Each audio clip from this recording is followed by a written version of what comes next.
अब बच्चों हम देखेंगे कि FW टेलर ने क्या बोला है, क्या पढ़ेंगे इसमें कुछ चीज़ें तो हम बुक से ही पढ़ेंगे, ठीक है। सबसे पहले इनका बॉन्ड कब हुआ था? 20 मार्च को 1856 में। कहाँ पे हुआ था? USA में। He has given principles of scientific management, इनको फादर ऑफ साइंटिफिक मैनेजमेंट भी कहते हैं। किसको? टेलर जी को, ठीक है। फिर है इसकी जो बुक में प्रिंसिपल्स है, बुक से पढ़ लेंगे, मैंने डाल दिया है। Also known as father of the scientific management, मैंने पहले बता दिया आपको। ही वॉज जो कंसर्न विद प्रॉब्लम, कौन कौन सी जो प्रॉब्लम थी उनसे इन्होंने कंसल्ट किया। किन्होंने? साइंटिफिक जो मैनेजमेंट दिया है, साइंटिफिक जो मैनेजमेंट की प्रिंसिपल्स दिए हैं, उन्होंने क्या क्या देखा है? उन्होंने देखा है इंक्रीजिंग इफिशिएंसी ऑफ वर्कर्स, ठीक है, रिड्यूसिंग वेस्टेज, वेस्टेज को कम करना और इफिशिएंसी को बढ़ाना, ऑप्टिमम यूटिलाइजेशन ऑफ रिसोर्सेज। इन 3 चीज़ों पर उन्होंने क्या किया? फोकस किया। अब है प्रिंसिपल्स ऑफ FW टेलर। इन्होंने 4 प्रिंसिपल्स दिए थे। फर्स्ट इनका प्रिंसिपल था science not a rule of thumb, ठीक है, science not a rule of thumb. देखिए इसमें क्या लिखा पहले हम पढ़ लेते हैं, फिर मैं आपको शॉर्ट में इसको समझा देती हूँ। There are various methods of performing any task, ठीक है। अकॉर्डिंग टू जो टेलर हैं, तो उन्होंने क्या बोला? We should try to find out the best method performing any task and this method can be develop through study and analysis, ठीक है। किसी भी काम को करने के बहुत सारी मेथड होती हैं, ठीक है, इन्होंने यही बोला है, लेकिन हम कौन सी चुनते हैं? सबसे बेस्ट वाले चुनते हैं, ठीक है। तो मेथड जो होती है वो क्या होती है? साइंटिफिकली हो। साइंटिफिकली में क्या होता है कि it means by using scientific method and techniques, ठीक है। इसमें क्या करते हैं? साइंटिफिकली मतलब ऐसी मेथड चूज करते हैं हम जो साइंटिफिकली हो, टेक्निक हो, जो मतलब आज के जनरेशन के हिसाब से हो, जो नई नई टेक्निक चल रही हैं उनके हिसाब से हो। और इसमें क्या बोला है? Not on the basis of rule of thumb, it means move the basis of hit and trial method or set past trend. जो पास्ट ट्रेंड में चीज़ चलती थी, हिट एंड ट्रायल मतलब करके देखते हैं, ठीक है, ऐसा नहीं। इसमें साइंटिफिकली आप उसको सोचें, कोज और इफेक्ट। साइंटिफिक क्या होता है? कोज, पहले कारण देखें, फिर उसका इफेक्ट क्या आएगा वो देखें। हर चीज़ों को लेके समझ के फिर आप करें। इसमें बोला है, इसमें जो साइंटिफिकली जो है, इसमें क्या बोला है? By using scientific method means increase efficiency and effectiveness, ठीक है, एंड प्रोडक्टिविटी। ये तीनों चीज़ें क्या होती हैं? इसमें बढ़ती हैं अगर हम साइंटिफिकली किसी चीज़ मेथड को यूज़ करते हैं। क्योंकि हमारा जो फर्स्ट चैप्टर में कॉन्सेप्ट था, ये तीनों हमने बहुत अच्छे से पढ़े थे, इफिशिएंसी, इफेक्टिवनेस और प्रोडक्टिविटी, ठीक है। तो ये तीनों चीज़ें हमारी क्या होनी चाहिए? एक टॉप लेवल पे होनी चाहिए, अच्छी होनी चाहिए। और वो कब होती है? जब हम साइंटिफिकली किसी मेथड को अच्छे से समझ के, सोच समझ के उसको हम अप्लाई करेंगे, ठीक है। थंब माने जैसे अंगूठे का वो होता है ना निशान, वैसे कोई ऐसे नहीं कि पहले से चल रहा है वो चल रहा है, लेकिन नहीं, आज क्या चल रहा है ज़माने के हिसाब से हमें चलना होगा। फिर हारमोनी नॉट डिस्कार्डेड, मतलब इसमें क्या है? एम्प्लॉय को भी लेके चलना पड़ेगा। टेकिंग जो अबाउट एम्प्लॉय, खाली सब में सबने जो कोऑर्डिनेशन होता है, ठीक है, वो होना बहुत ज़रूरी है। खाली हम अपने अपने बारे में सोचें, बिजनेस के बारे में सोचें या अपना प्रॉफिट सोचें, तो फिर एम्प्लॉय कहाँ जाएंगे? तो एक हारमोनी बनानी होगी, ठीक है। There are 2 groups in any organizations, ठीक है। On one side there is management and on the other side there are workers. 2 side होते हैं, आपको पता ही है। एक तो मैनेजमेंट पार्ट है जो टॉप लेवल पे होता है, और एक वर्कर्स है। जो मैनेजर्स है, managers it is a link, ठीक है, it is link between the manager and workers. जो मैनेजर है वो क्या करता है? लिंक बनाता है, किसमें? मैनेजमेंट में और वर्कर्स में, ठीक है। जो मैनेजर्स हैं विल रिसीव ऑर्डर, ठीक है, और इंस्ट्रक्शंस। जो मैनेजर्स है will receive order, instructions from management and get work done through workers. जो मैनेजर है उनको क्या टॉप लेवल से क्या मिलते हैं? ऑर्डर मिलते हैं, इंस्ट्रक्शंस मिलते हैं, जो लेबर से वो करवाते हैं। According to FW Taylor there is always a possibility of conflicts and this conflict is good for none. ये जो कॉन्फ्लिक्ट होते हैं, ठीक है, हमको जब किसी से ऑर्डर मिलता है और कुछ चीज़ें हमें पसंद होती है, कुछ नहीं होती है ना, हमारे काम के अकॉर्डिंग होती है, कुछ चेंजेज आ रहे हैं, तो क्या होता है? वर्कर उसको क्या करता है? रिफ्यूज़ करता है कि नहीं, ये नहीं होना चाहिए, हमें चेंज नहीं करना, हम पहले वाले सिचुएशन में ठीक है। तो कॉन्फ्लिक्ट क्या होता है? ये जो कॉन्फ्लिक्ट है, ठीक है, उनके जो मतभेद हैं वो होने से क्या होता है कि सब कुछ क्या डिस्टर्ब होता है, फ़ायदेमंद नहीं होता है, ठीक है, किसी के लिए अच्छा नहीं है। According to Taylor there must be harmony among the workers and with the management. तो ये मेन बात वही है कि घूम फिर के कि हमारा जो मैनेजमेंट है, जो मैनेजर है, ठीक है, और जो वर्कर्स है उनमें हारमोनी होनी चाहिए। फॉर हारमोनी ही सजेस्टेड है concept of complete mental revolutions. इसको समझाने के लिए हारमोनी को उन्होंने एक अच्छा सा जो कंप्लीट कॉन्सेप्ट दिया है, वो किसका दिया है? मेंटल रिवोल्यूशंस का। इसमें क्या होता है mental revolution? It means change in attitude of both management and employee. दोनों का ही क्या होना चाहिए? चेंज, माइंड चेंज होना चाहिए। एम्प्लॉय सोचे कि अगर जो हमारी फर्म है, ऑर्गेनाइजेशंस है, कंपनी है, जो भी है, ठीक है, जो बिजनेस फर्म है, वो अगर ग्रो करेगी तभी मेरा भी क्या होगा, फ़ायदा होगा, मेरे भी इंटरेस्ट को हम बल मिलेगा। और जो मैनेजमेंट है, टॉप लेवल है, ठीक है, जो बिज़नेस को रन कर रहे हैं, उनको भी देखना होगा कि एम्प्लॉय के बिना हम भी अधूरे हैं। तो एम्प्लॉय की भी डिमांड को कहीं कहीं जहाँ जहाँ उनकी ज़रूरत है उनको पूरा करना चाहिए। तो दोनों का माइंड सेट होना चाहिए, ठीक है। It means both should realize the importance of each other, दोनों की इंपॉर्टेंस पता लगेगी तभी क्या होगा, काम हो पाएगा। It means management should realise that they can't achieve goal without cooperations of workers and workers should realise that their prosperity lies in prosperity of the organisations, ठीक है। आज मान लो हम किसी बड़ी संस्था में काम करते हैं जो बहुत अच्छे लेवल पे क्या हो रहा है, एक्सपेंशन हो रहा है, उसका ग्रोथ है, उसका प्रॉफिट जो है काफ़ी अच्छा हो रहा है, तो क्या वो हमें हमारा वो नहीं होगा। हमारा भी तो ये होता है कि हम इतनी बड़ी संस्था में काम कर रहे हैं और हमारा जो सैलरी है या वर्कर की जो वेजेज़ हैं वो भी उसमें अच्छे होते हैं, क्योंकि जैसे जैसे वो काम करते हैं संस्था का नाम होता है तो वो उनको वेजेज है, बोनस है ना, ये सब उनके टाइम टू टाइम इंक्रीज होते रहते हैं। तो मैनेजमेंट क्या है इसमें, म्यूचुअल अंडरस्टैंडिंग वर्कर्स, दोनों में क्या होना चाहिए, एक जो अंडरस्टैंडिंग है वो बिल्ड होनी चाहिए, ठीक है। फिर है third point, cooperations not individualism, ठीक है, cooperations not individualism. This principle there should be cooperations between management and workers instead of individualism according to him, ठीक है। सबके बीच कोऑपरेशन होना चाहिए। Competition must be replaced by cooperations. वो क्या करें कि कंपटीशन को क्या करें, कोऑपरेशन करें, आपस में क्या करें, कंपटीशन ना बनाएं बल्कि कोऑपरेशंस करें। Workers should be treated as part of management. Workers should be given participations in the decision making, जो पहले भी हमने पढ़ा था, ठीक है। जो वर्कर्स हैं, जो एम्प्लॉय हैं, उनको आपके डिसीजन मेकिंग में शामिल करना चाहिए, ठीक है, और उनको एज ए मैनेजमेंट क्या करना चाहिए, ट्रीट करना चाहिए। Worker should be given opportunity to give constructive suggestions, है ना, उनको कुछ जो कंस्ट्रक्टिव सजेशंस हैं उनकी तरफ भी उनको ध्यान देना चाहिए, ताकि उनको लगे कि हाँ कुछ होगा तो हम उनको बताएंगे, ना कि ये समझें कि हाँ हम तो टॉप लेवल पे हैं, हमसे ज़्यादा बुद्धि किसी को नहीं है, तो ये हमें क्या सलाह देंगे, क्या हमें सजेशन लेंगे, ऐसी सोच ना रखें। In case any suggestions is beneficial for the organization then that worker should be rewarded, और कुछ सजेशन मिली है तो उसको रिवॉर्ड करना चाहिए।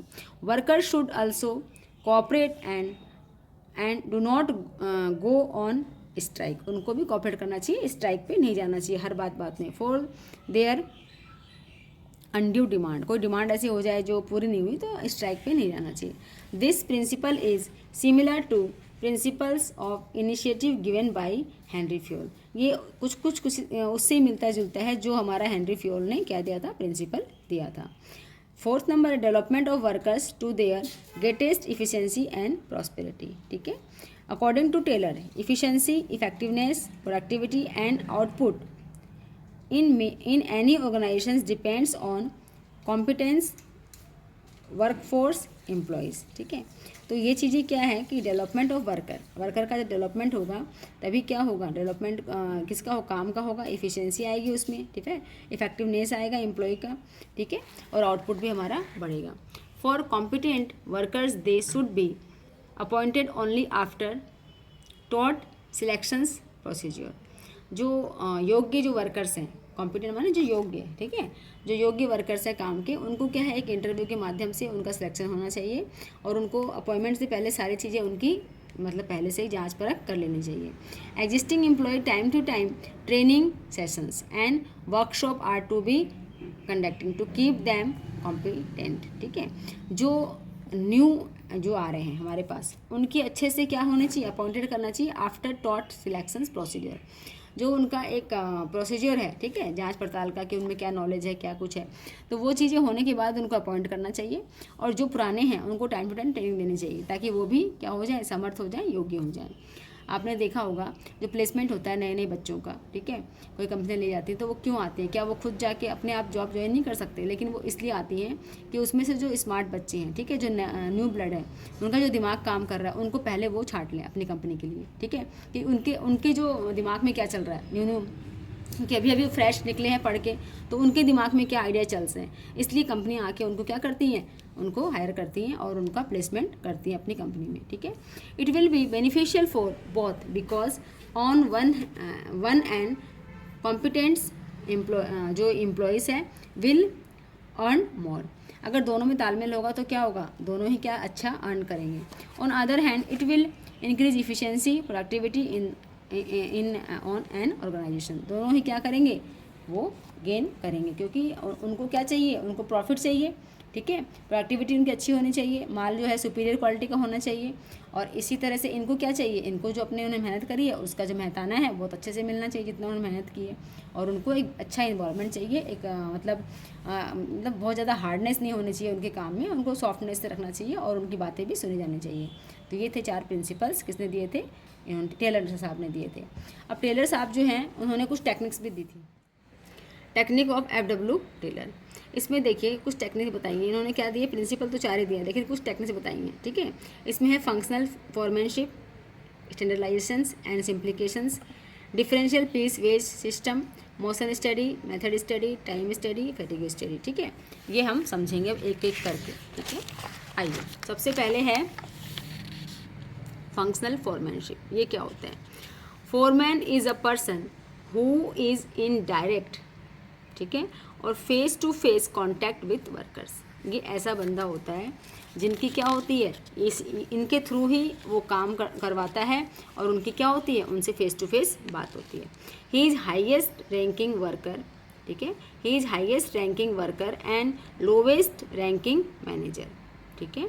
तो ये क्या है, जो फंक्शनल फॉर्मेनशिप है, ये क्या काम करवाता है, इसलिए बोला है he is highest ranking worker, वो भी एक वर्कर ही है, लेकिन and the lowest ranking manager, और वो क्या है, एक मतलब लोवेस्ट जो लेवल का मैनेजर भी है, क्योंकि वो उनसे काम कराता है। According to Taylor, if organizations wants to increase its efficiency and productivity, then they must increase the role of foreman, ठीक है। जो फोरमैन है, ठीक है, उसका रोल क्या होना चाहिए, इंक्रीज होना चाहिए। टू बिकम फोरमैन, टेलर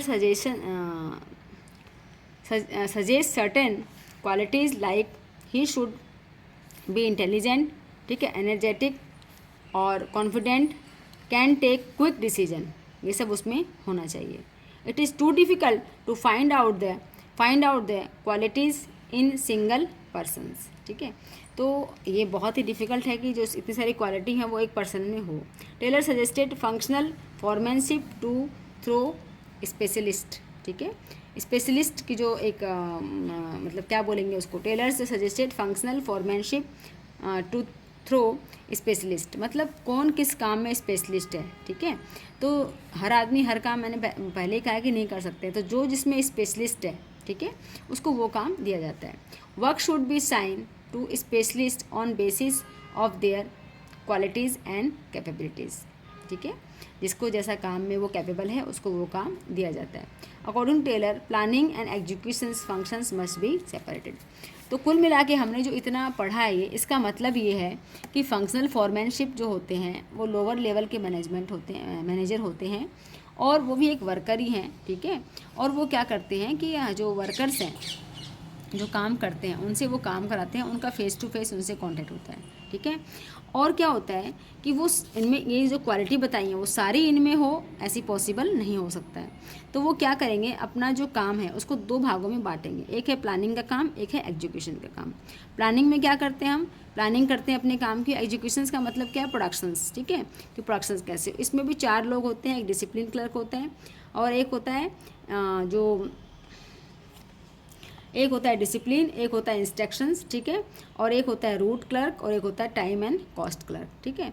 इधर एजुकेशन में भी 4 होते हैं, रिपेयर बॉस होता है, स्पीड बॉस होता है, इंस्पेक्टर होता है, गैंग बॉस होता है। तो इन्होंने क्या किया, ये जो 8 पार्ट है इसमें बांट दिया, 4 प्लानिंग के और 4 एग्जीक्यूशंस के। क्यों, क्योंकि एक आदमी में सारे चीज़ों का जो है काम, वो उसको इतना वो एक्सपर्ट नहीं हो सकता, उसमें स्पेशलिस्ट जो है वो इतनी नहीं आती है। तो इन चारों के बारे में पढ़ते हैं। ये जो होता है डिसिप्लिन जो है, ये आपको देख के लग रहा है कि डिसिप्लिन मेंटेन करेगा पूरा काम में। और जो ये इंस्ट्रक्शंस है, ये जनरल इंस्ट्रक्शन प्रोवाइड, कैसे काम करना है, कैसे कब करना है।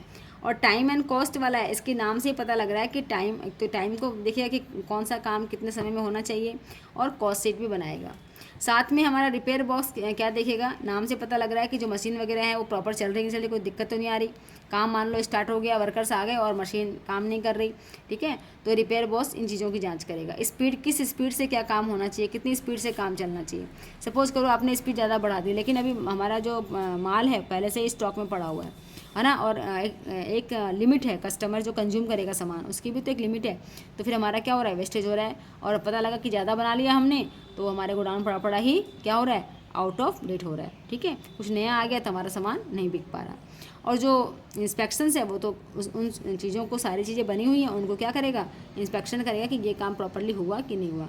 गैंग बॉस जो है इसमें इंपॉर्टेंट है।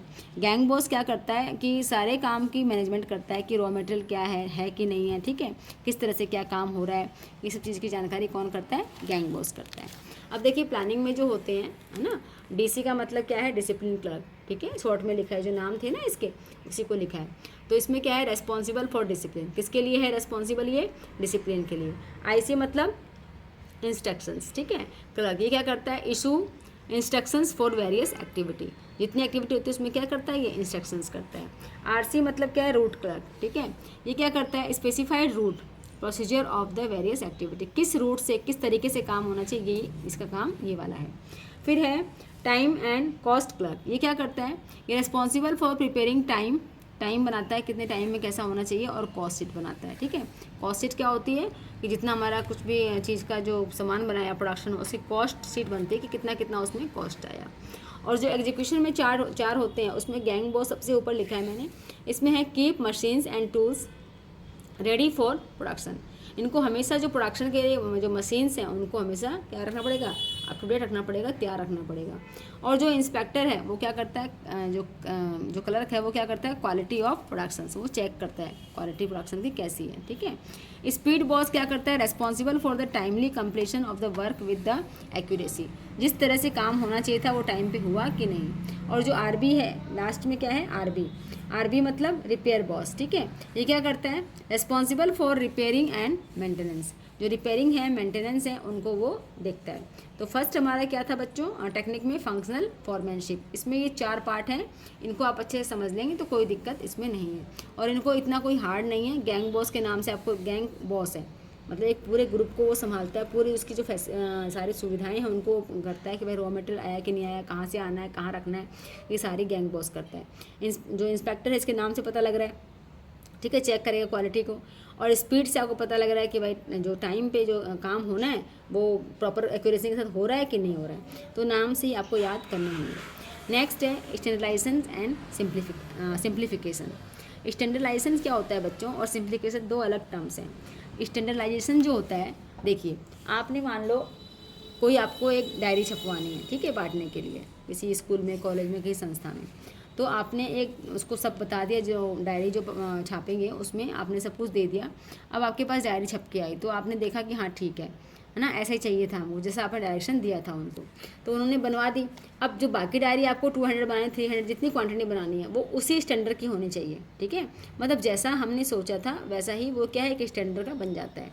और सिंप्लीफिकेशन क्या होता है कि बहुत मतलब सिंप्लीफिकेशन क्या, इजी वे में, ठीक है, इजी जो है कोई भी काम ऐसा इजी वे में होना चाहिए, ठीक है, वो है सिंप्लीफिकेशंस। आइए पढ़ते हैं ताकि अच्छे से याद हो जाएगा।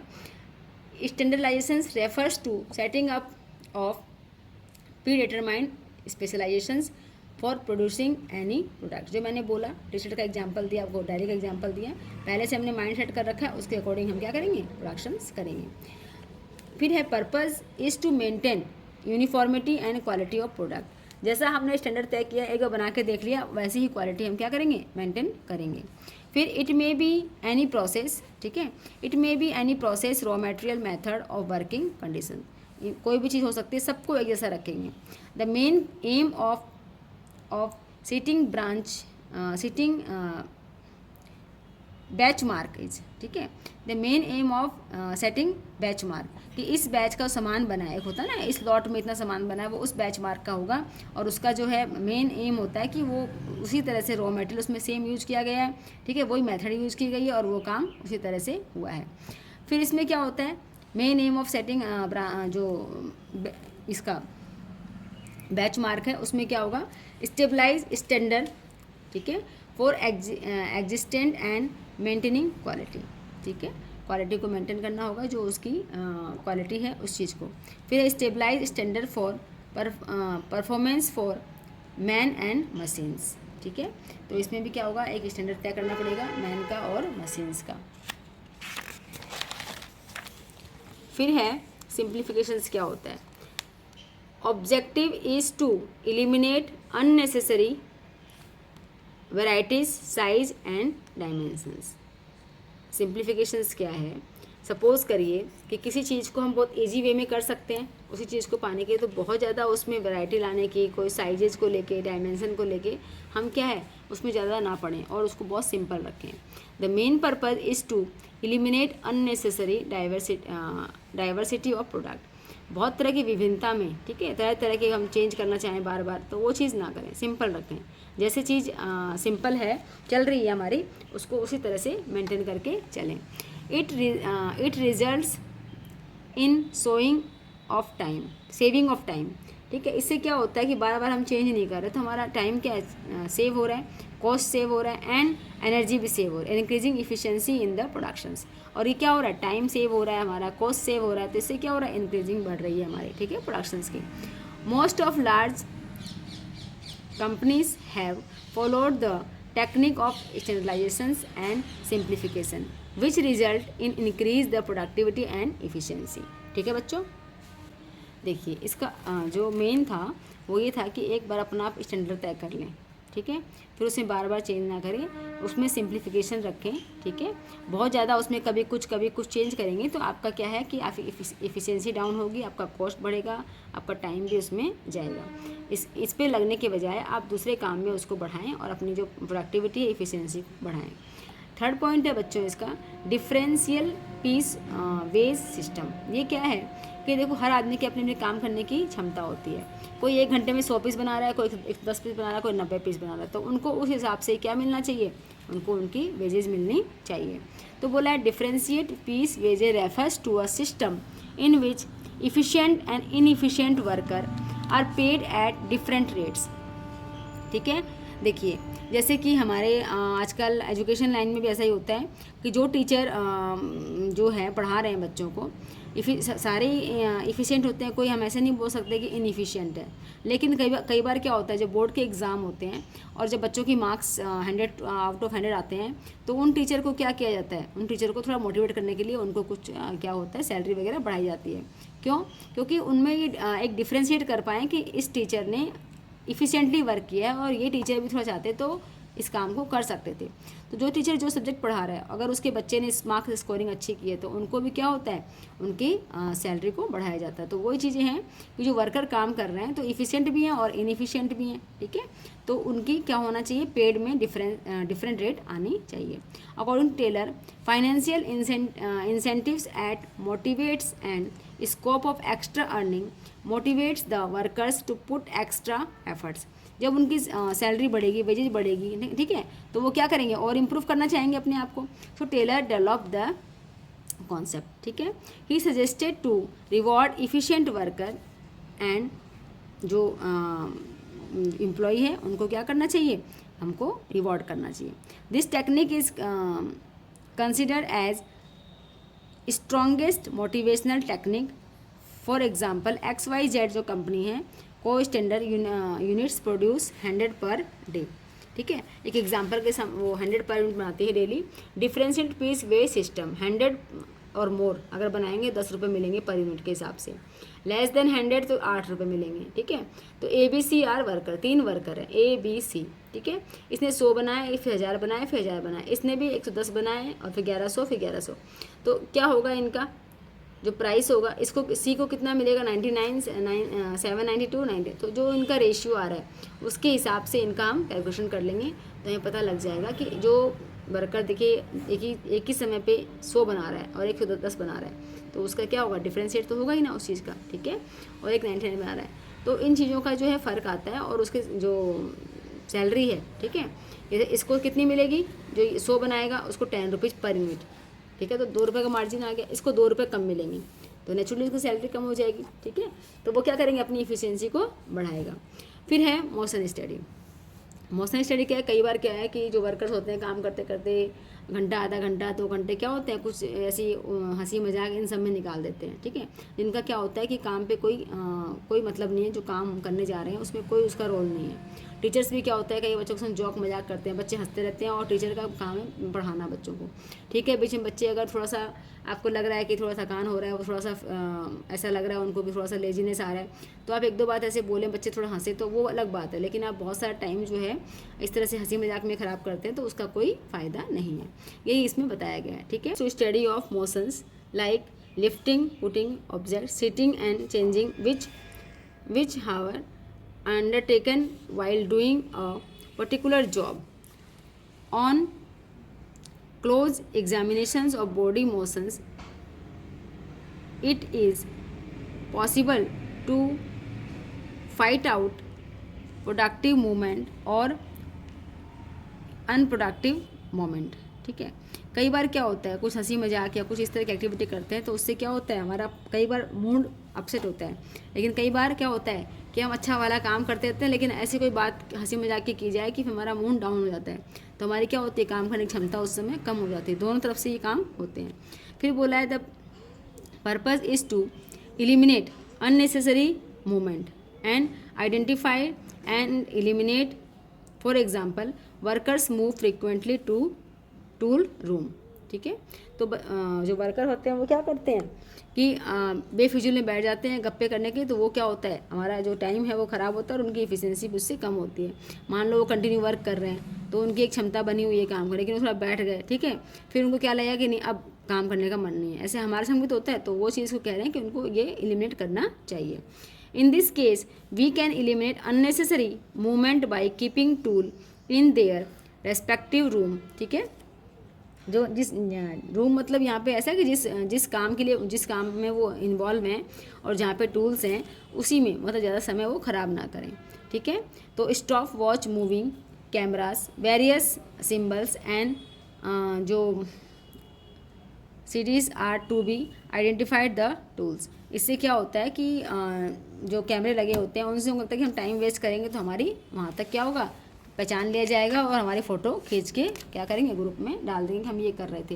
तो इस तरह से क्या होता है कि वो जो वर्कर्स हैं वो अपना टाइम को वेस्ट नहीं करते हैं गपशप में, ठीक है। मेथड स्टडी नाम से पता लग रहा है कौन सी मेथड सबसे अच्छी होनी चाहिए और किस तरह से हम इसको चूज़ करें, इसके बारे में है। There are various method to perform any task.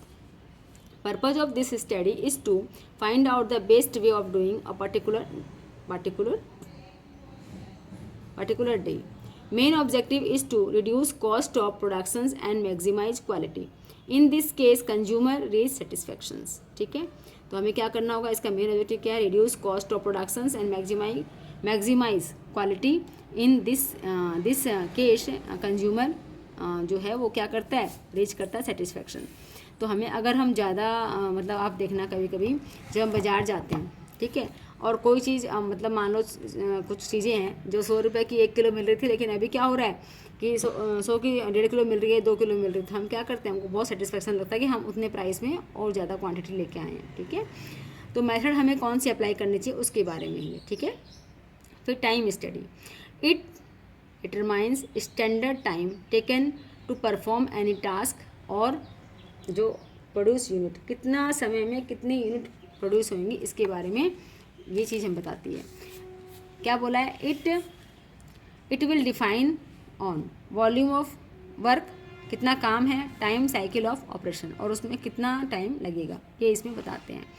It helps in determining how much work on employee should be able to do in a given period of time, कितने वर्कर्स इस टाइम को क्या करेंगे, टाइम पे कर लेंगे।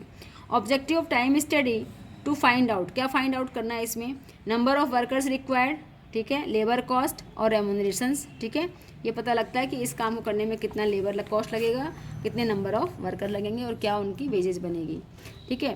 फिर है इसमें standard time taken by the worker to make 1 cardboard is 20 minute, ठीक है। एग्जाम्पल के माध्यम में समझाया गया कि कार्डबोर्ड बनाने के लिए एक वर्कर को 20 मिनट्स लगते हैं और worker has to put in 8 hours, ठीक है।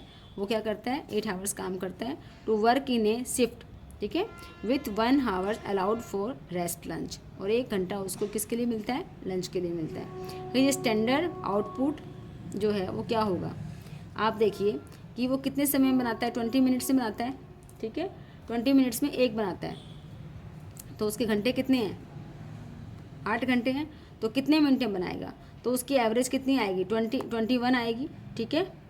तो बच्चों इसमें हमने क्या देखा कि आप देखो 20 मिनट्स, तो 1 घंटे में कितनी, 20 मिनट्स, ठीक है, तो 60 मिनट का 1 घंटा होता है, तो 1 घंटे में कितनी बनी, 3, ठीक है। और वो कितने घंटे काम कर रहा है, 8 घंटे उसके हैं, उसमें 1 घंटा उसका लंच का जा रहा है, ठीक है, तो 7 घंटे, तो 1 घंटे में 3, तो 7 घंटे में कितनी, 21, तो उसकी एवरेज कितना है, 21 आ रहा है। तो यही इसमें समझाया गया है, ठीक है। अब है फैटिग स्टडी। ये क्या होता है कि जब हम काम करते हैं, कहीं भी काम करें कंटिन्यू, जब हम एक काम में इन्वॉल्व होते हैं तो हम थक जाते हैं थोड़ा सा, ठीक है, हमें वो एनर्जी नहीं रहती, थोड़ा सा हमें क्या चाहिए, रेस्ट चाहिए। जैसे जो 5-6 घंटे काम करते हैं, जो वर्कर्स हैं, जो एम्प्लॉई हैं, उनका आप देखते हैं बीच में तो लंच ब्रेक होता है, ठीक है, या टी ब्रेक होता है, तो इससे क्या होता है कि वो थोड़ा फ्रेश हो जाते हैं। इसमें यही बताया गया है।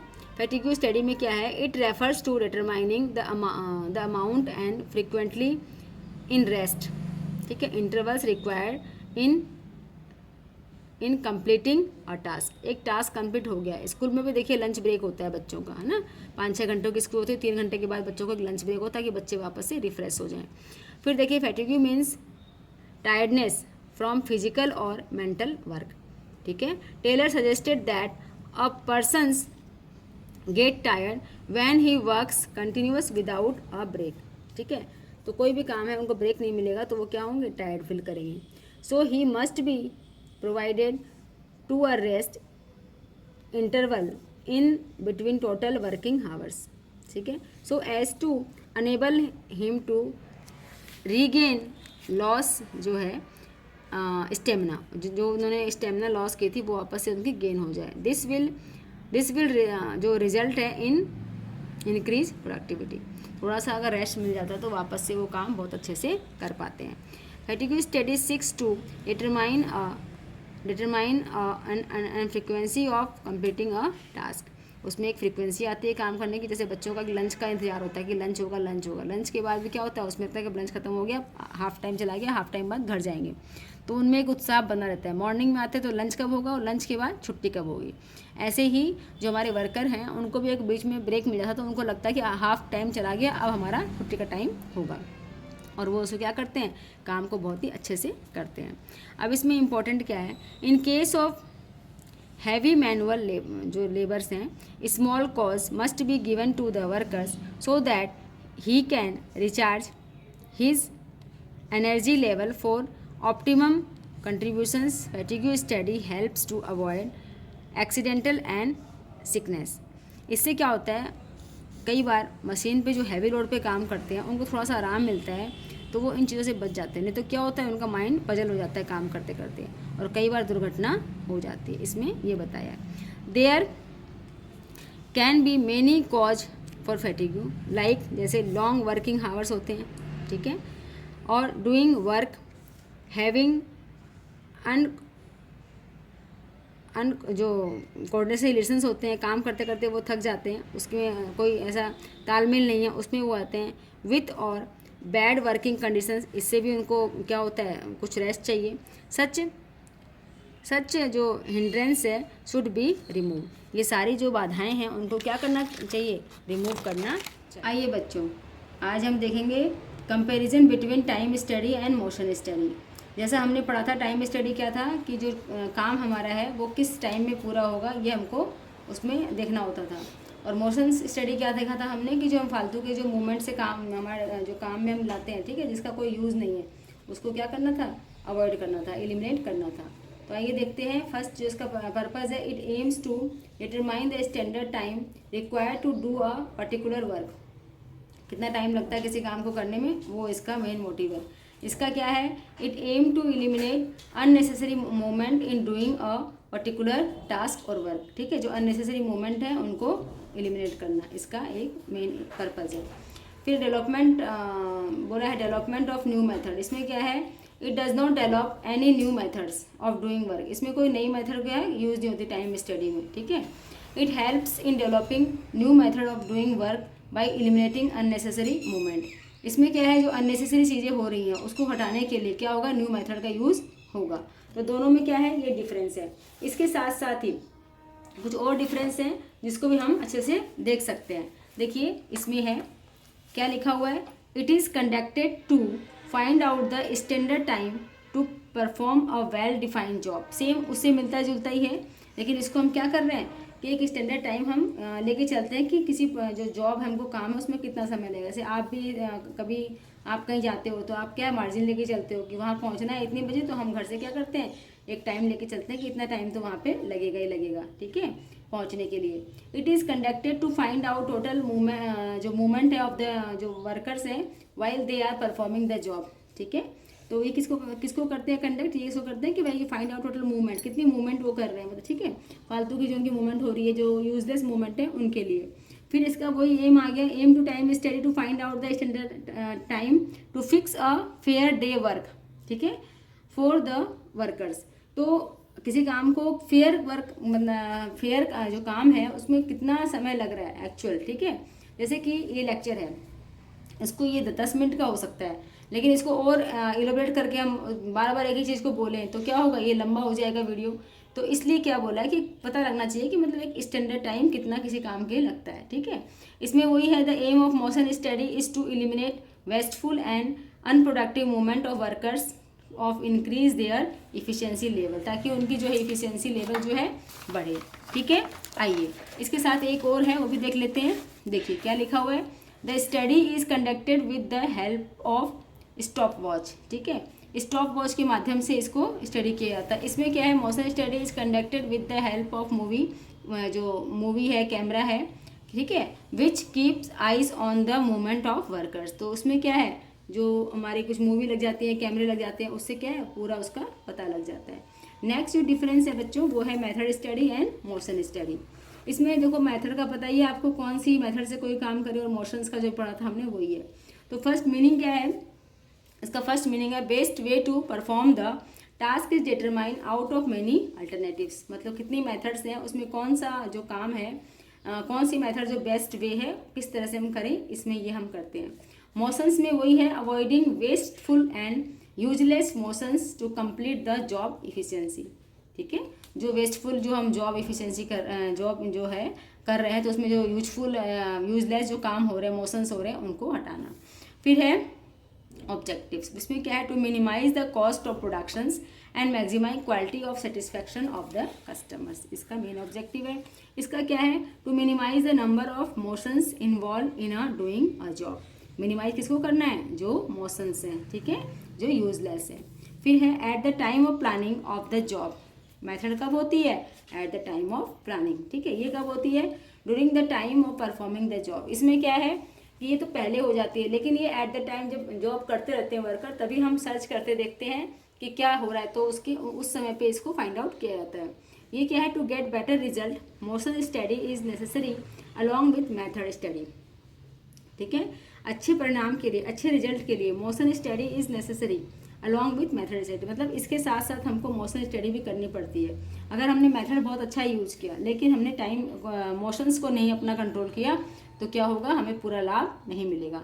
इसलिए बोला है to get the better result method study is necessary along with the motion, दोनों ही इंपॉर्टेंट है, ठीक है। मेथड भी जरूरी है और मोशन स्टडी भी जरूरी है किसी काम को करने के लिए। आइए अब इसमें हम लोग एक डिफरेंस इसमें है, comparison between management principles versus pure science principles, ठीक है। एक तो हम जो मैनेजमेंट पढ़ रहे हैं प्रिंसिपल्स के वो, और एक प्योर साइंस वाले जो प्रिंसिपल्स होते हैं, उन दोनों में क्या डिफरेंस है। फर्स्ट डिफरेंस है फ्लेक्सिबिलिटी, दे आर फ्लेक्सिबल, ठीक है। ये जो मैनेजमेंट के जो प्रिंसिपल होते हैं ये फ्लेक्सिबल होते हैं, ऐसा नहीं है कि इनको हार्ड एंड फास्ट रूल आपको करना ही पड़ेगा, ऐसा नहीं है। रूल हैं, प्रिंसिपल्स क्या होते हैं, प्रिंसिपल्स वो होते हैं जैसे कि कुछ, जैसे honesty is the best policy, ठीक है। अगर आप इसको फॉलो, आपकी इच्छा है आप इसको फॉलो करें या ना करें, फॉलो करेंगे तो आपको बेनिफिट होगा इसका, ठीक है। और प्योर साइंस में क्या है, they are rigid in nature, इसमें क्या है कि जो चीज़ है फिक्स है वो फिक्स ही है। जैसे सन क्या होता है, पूर्व की तरफ उगता है, तो ये फिक्स है, ठीक है, बाई नेचर। तो ये साइंस के बेस पे है कि वो सन जो है ईस्ट में ही राइज होता है। फिर यहाँ पे they have to apply relatively as they deal with up radicable human behaviour, ये ह्यूमन बिहेवियर पर डिपेंड करता है, इसको हम चेंज कर सकते हैं, ठीक है। They are applied in static and absolute manner, ये क्या है, स्थिर होता है, स्टैटिक में फिक्स स्थिर हो गया, और एब्सोल्यूट मैनर में ये चीज़ें होती हैं, ठीक है। अच्छा, नेक्स्ट है changing environment as human behaviour is not static, ठीक है। तो बोला है कि ये क्या है, जो हमारा जो ह्यूमन है वो क्या स्टैटिक नहीं है, उसका नेचर ऐसा नहीं होता। तो इसको क्या है, ह्यूमन के नेचर से इसको वो करके देखते हैं हम लोग, अटैच करके देखते हैं, इसको उसके संग कंपेयर करते हैं। तो ये किसके संग होता है, इसका रिलेशन इसका होता है ह्यूमन बिहेवियर के संग, पर इसमें ऐसा नहीं है। As they are not required to keep face with changing environment as they do not change with time, ये जो प्रिंसिपल्स हैं, ठीक है, वो चेंज नहीं होते टाइम टू टाइम। जैसे कि honesty is the best policy, ये एक प्रिंसिपल है, ठीक है। कुछ हर चीज़ के एक प्रिंसिपल्स होते हैं, कुछ हर आदमी का अपना प्रिंसिपल होता है। कुछ लोगों को कहीं जाना ये होता है कि मुझे ये काम नहीं करना, ये मेरे प्रिंसिपल्स के खिलाफ है, ठीक है, झूठ नहीं बोलना या कुछ और अच्छी चीज़ें हैं वो उनको नहीं है। तो वो चीज़ें क्या हैं, उनकी टाइम टू टाइम क्या है, चेंज नहीं होती है। लेकिन जो प्रिंसिपल्स हैं मैनेजमेंट के, वो क्या होते हैं, ऑब्जर्वेशंस और एक्सपेरिमेंट पे डिपेंड होते हैं, तो वो टाइम टू टाइम चेंज होते हैं, क्योंकि ये ह्यूमन बिहेवियर पे डिपेंड है, क्योंकि मैनेजमेंट कौन करता है, ह्यूमन ही करते हैं सारे, ठीक है। तो ये इसका डिफरेंस है। अब देखिए ये क्या है बच्चों, रिवीजन है, ठीक है, क्वेश्चंस हैं, इसको आप कर लीजिएगा। इसके साथ हम नेक्स्ट टॉपिक पे चलते हैं अपने।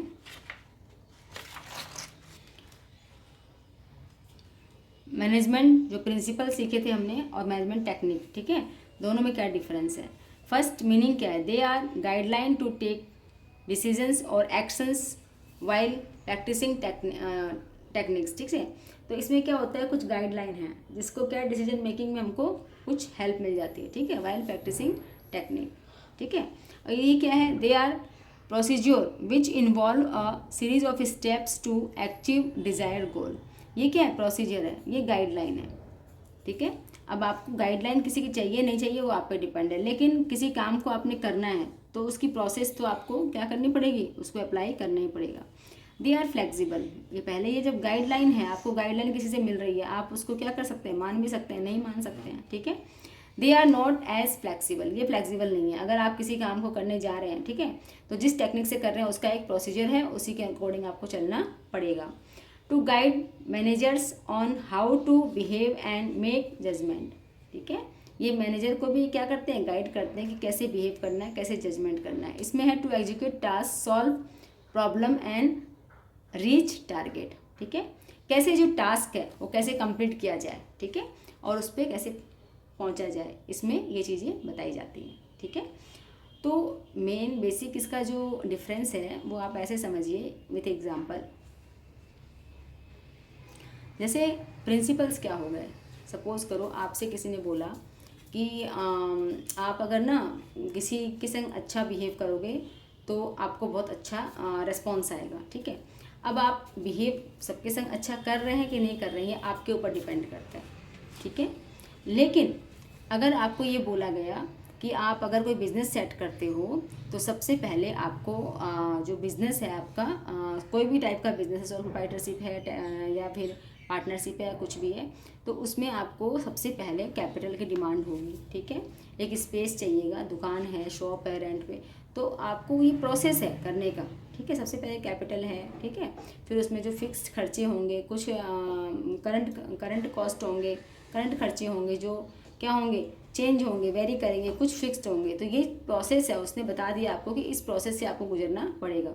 तो ये चीज़ें क्या है, चेंज नहीं होंगी। ये आपको अगर आप बिज़नेस कर रहे हो तो आपको कैपिटल भी चाहिए, फिक्स कैपिटल भी चाहिए, ठीक है, और कुछ करंट एसेट्स भी चाहिए, और कुछ हाथ में कैश इन हैंड भी आपको चाहिए डेली के खर्चे के लिए।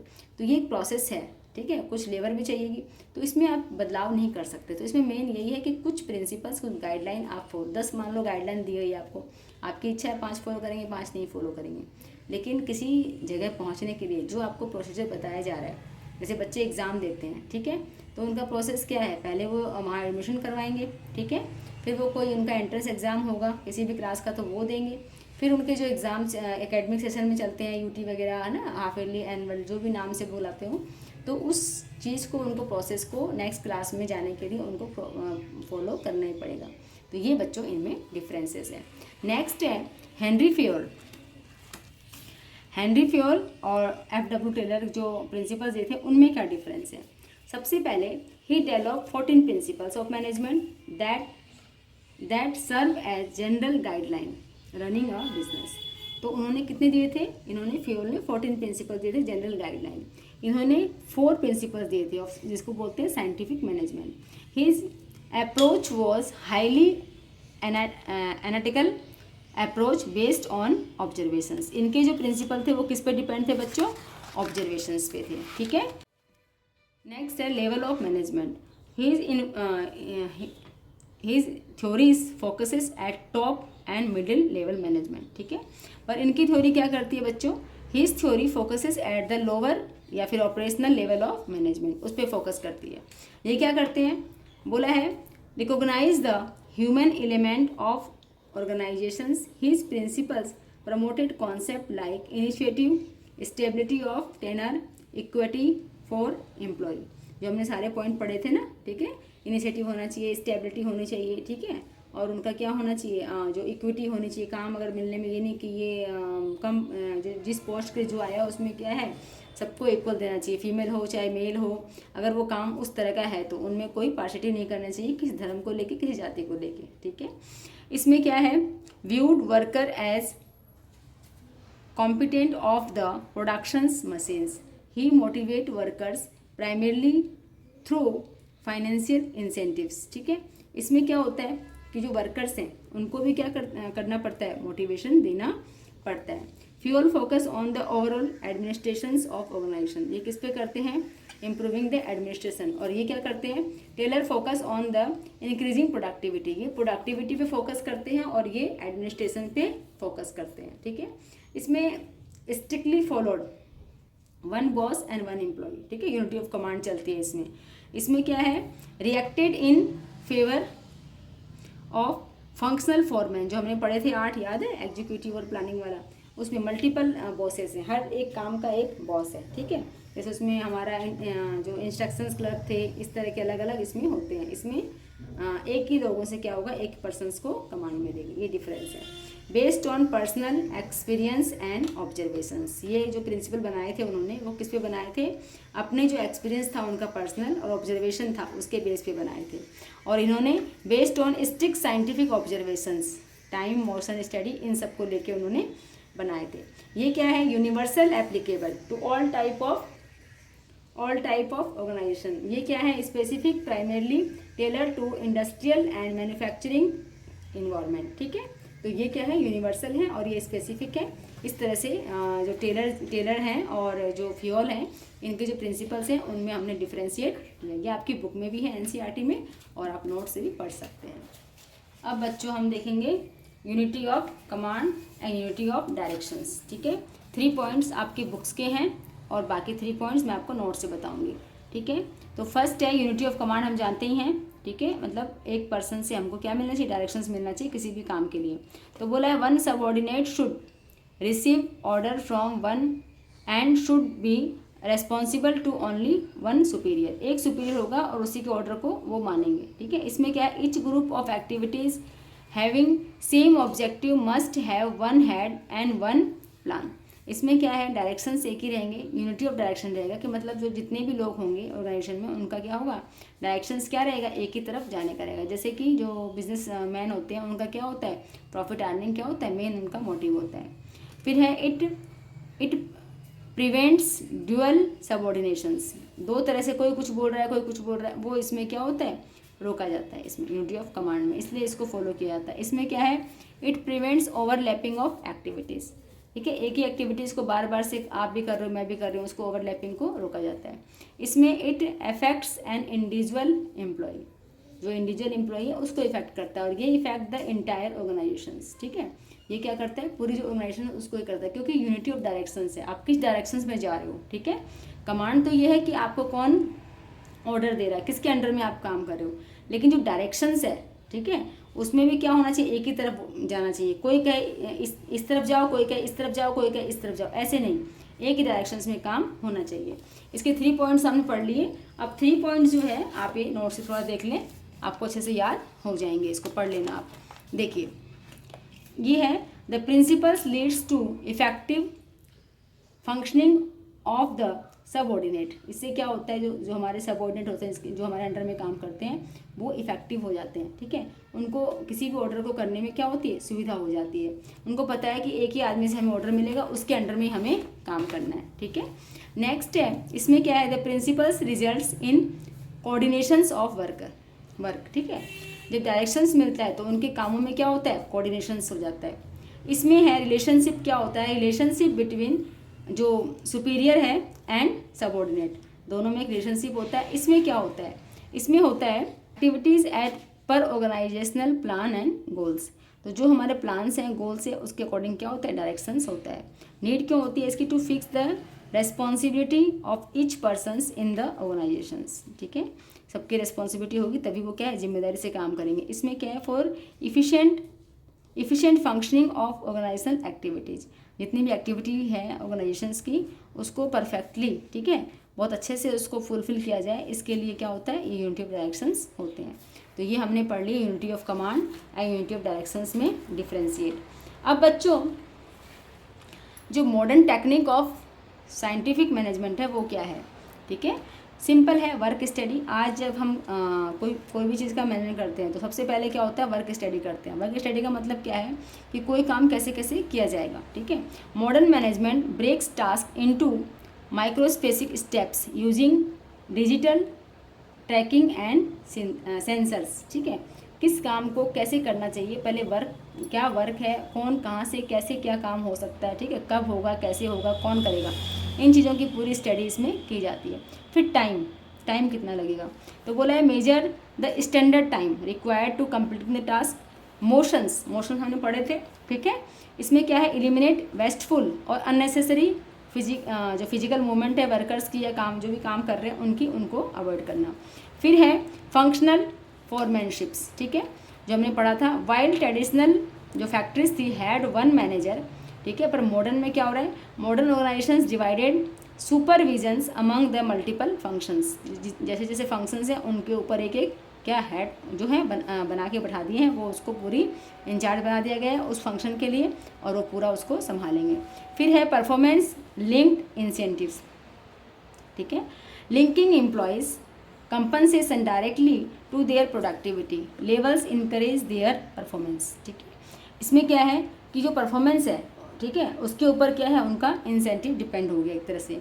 फिर है डिफरेंशियल पीस मार्क जो था, सिस्टम था कि किस तरह से आपकी जो एफिशिएंसी है, कितना प्रोडक्शन कर रहे हो, वैसे आपकी वेज रेट होगी, उसके लिए है ये system that reward highly efficient worker with the high rate per unit, जो हमने पढ़ा था ना एग्जाम्पल में, कितने यूनिट कौन बना रहा है उसके हिसाब से उनको पेमेंट होगी, ठीक है। अगर एक यूनिट का 10 रुपये मिलता है, कोई 100 बनाता है तो उसको 100 रुपये 100 के हिसाब से मिलेंगे, ठीक है। टाइम उतना ही है लेकिन वो 100 बना रहा है और वो 80 बना, तो 80 के पैसे मिलेंगे उसको। ऐसा नहीं है कि दोनों को सेम मिलेंगे, भाई वो 20 जो उसी टाइम में 20 यूनिट ज़्यादा बना के दे रहा है, उसको ज़्यादा पैसे मिलने चाहिए। While less efficient worker receive a lower rate, उसको एक लोअर रेट में क्या होना चाहिए, काम जो उसकी सैलरी है, ठीक है, पर यूनिट के हिसाब से वो उसको वैसे ही मिलनी चाहिए। Today this translate into and key performance indicator की, इसको जो क्या बोला है, KPI and bonuses directly need to individuals. फिर नेक्स्ट है साइंटिफिक सिलेक्शंस एंड ट्रेनिंग, इसमें है modern human resources management uses evidence based hiring to match on employee, ठीक है, employee with the environment of the job. जब भी हम किसी को अपॉइंट करते हैं जॉब के लिए तो पहले क्या होता है, उनको साइंटिफिकली सिलेक्शंस होता है उनका कि भाई वो हमारा जो इन्वायरमेंट है वो उसमें सेलेक्ट होगा कि नहीं होगा, ठीक है। जो हमारा मैनेजमेंट है ना, उसको पूरा प्रूफ देखते हैं, कुछ क्वेश्चन आंसर उससे ऐसे करते हैं ताकि उसके माइंड की जो कैपेबिलिटी को पता लग जाती है। तो ये था हमारा मॉडर्न वाला, ठीक है। अब है कुछ क्वेश्चन आंसर, ये भी आप फोटो ले लें, ये आपकी प्रैक्टिस के लिए हैं। क्वेश्चन से जैसे what are the goal of attitude study, क्या है डिफरेंस प्रोसेस, ठीक है, वेस्ट सिस्टम, ये सब आप इसको प्रैक्टिस कर सकते हैं। अब इसके साथ ही एक आपका टॉपिक रह गया है, उसको हम करते हैं। ये बच्चों क्वेश्चन आंसर है, इसकी आप प्रैक्टिस करना, बाद में मैं अलग से ही वीडियो बना के आपको क्वेश्चन आंसर इसके करवा दूँगा। इस चैप्टर जो है प्रिंसिपल्स ऑफ मैनेजमेंट का बच्चों लास्ट टॉपिक है, वो है इवोल्यूशंस ऑफ मैनेजमेंट प्रिंसिपल्स। ठीक है, इसमें ये बहुत ज़्यादा ऐसे क्वेश्चन तो इसमें नहीं आते हैं, ठीक है, लेकिन फिर भी इसके बारे में नॉलेज हमको होनी चाहिए कि जो प्रिंसिपल्स ऑफ मैनेजमेंट है इनका इवोल्यूशंस कैसे हुआ। ठीक है, प्रिंसिपल्स जो है मैंने बताया आपको वो होते क्या हैं सबसे पहले तो, और इनका इवोल्यूशंस कैसे हुआ, क्यों इनकी ज़रूरत पड़ी हमारे बिजनेस में, हर काम में, क्योंकि जो मैनेजमेंट हम करते हैं किसी में भी तो कुछ उसके प्रिंसिपल्स होते हैं, है ना, कुछ सिद्धांत होते हैं, उनके अकॉर्डिंग हमें चलना होता है। तो बोला है इन ट्रेसिंग द हिस्ट्री, ठीक है, of management one comes across various schools of thoughts that have outline principles to guide management practices. These schools of thought may be divided in 6 distinctive phases. First है early perspective, classical management theory, new classical theory, human relations approach, behavioral science approach, organizations जो humanism है, management science, organizational research, modern management। ये 6 parts में हमें पता लग रहा है कि evolutions जो है मैनेजमेंट प्रिंसिपल कैसे हुआ। तो फर्स्ट पार्ट इसमें है अर्ली प्रॉस्पेक्ट्स, अर्ली मतलब पहले जो मैनेजमेंट था वो कैसे था। तो बोला है the first no management ideas were recorded in this BC. इतने बीसी में 3000 4000 बीसी में हमें क्या हुआ, मैनेजमेंट के आइडिया हमें पता लगे थे। ठीक है, one pyramid build by Egypt ruler Cheops required work to be done by 100,000 man for over 20 years in 2900 BC। कितने लोग लगे थे उसमें, 100,000 मैन। ठीक है, कब, इतने BC में। ठीक है, फिर बोला है, फिर है 3 acres of land and measured 48 metres in height. इतने हाइट में वो लैंड थी, वहाँ पे क्या हुआ था, एक पिरामिड बना था। The stones slabs had to be moved 1000 of kilometer of distance. As Folkara goes, even the sound of hammer was not heard in the village. In the vicinity of the since this pyramid, such monument work could not be completed without adherence to principle of sound management। तो इसमें क्या था, सबसे पहले तो ये था कि एक पिरामिड बनाया गया था, ठीक है, और जिसमें क्या है बहुत सारे लोगों ने काम किया था। कुछ लोग क्या हो गए थे, काम करते करते उससे मर भी गए थे, लेकिन इसमें सबसे बड़ी बात थी कि जो पिरामिड बना था तो उसमें लोहे की जो काम हुए थे उसमें इतना सक्षम थे कि उसमें आवाज़ भी नहीं आई थी। फिर क्लासिकल मैनेजमेंट थ्योरी है, इसको पूरा पढ़ने की जरूरत मैं आपको बता देती हूँ। इसमें क्या था, रैशनल इकोनॉमिक व्यू। इसमें क्या था, रैशनल इकोनॉमिक व्यू आया था। साइंटिफिक मैनेजमेंट एडमिनिस्ट्रेशन जो किसने दिए थे, टेलर ने दिए थे।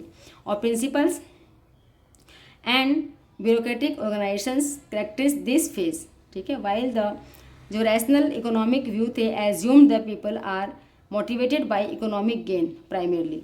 ठीक है, इकोनॉमिक गेन के लिए क्या होगा, वो मोटिवेट होंगे। साइंटिफिक जो मैनेजमेंट है जो किसने दिया, टेलर ने दिया। और other emphasis one best way of productions etcetera.